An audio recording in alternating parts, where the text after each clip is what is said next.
I saw a financial advisor a couple of years ago who just got me starting to think about some of the things I need to consider. Obviously, partly that was linked with setting up my own business. It was particularly at that time. People talk about retirement as though it's a final day. I don't think it's the final day. It's the start of a really long journey. I guess what I don't do so much is planning, because I'm at that stage where I'm really, starting to recognise I will be thinking about retirement over the next few years.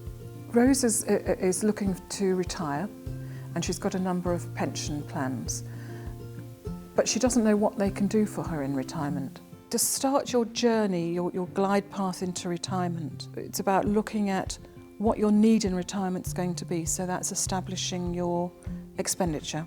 I'm looking really to think about over the next few years how I move from where I am now, I guess, to retirement.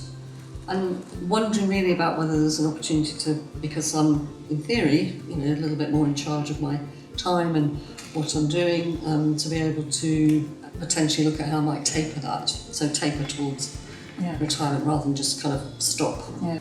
Have you looked at your pension plans yet? Have you?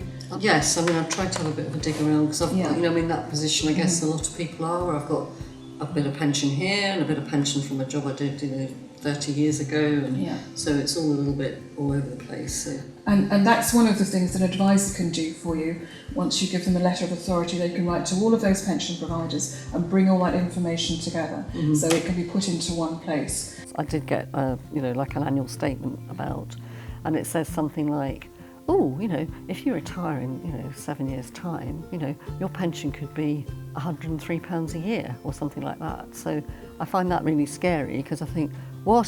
So let's say your pension was 100,000, you decided to take benefits. You can take 25% of that as tax-free cash. That might be, from the tax-free cash, might be something that you can use to help your daughters. And then of the remaining fund, you would use that to provide an income. And then you decide what income that will be. So it doesn't have to be an annuity. It can be whatever you decide you want to draw. So one thing that came up from your state pension forecast is that you've probably got some final salary scheme in there.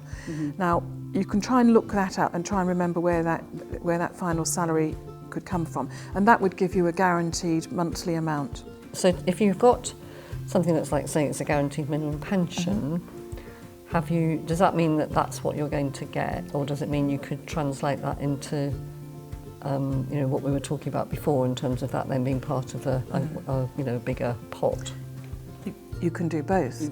Is it better for me to think, right, I want to retire in 5 years and then do all of this working out so I then make my plan towards it? Or is it better to work all this stuff out first and then think, well, that means then the best time to retire will be in 4 years or 8 years I think both of those are important because when you retire, you want to have sufficient income to support your retirement. You don't know whether you can or not at the moment because you haven't worked this out. So working this out is the key to when can I retire. And just feeling that it's not super formal, it's just that opportunity to step back, think about things. But mainly about the sense of it being a conversation. I feel a little slightly shamefaced that I haven't done more about it already. And I think the best thing I did for her was that she was galvanised to take action. And I understand that, if you actually get some financial advice, hopefully that's going to put you in a better position perhaps than if you're muddling along on your own.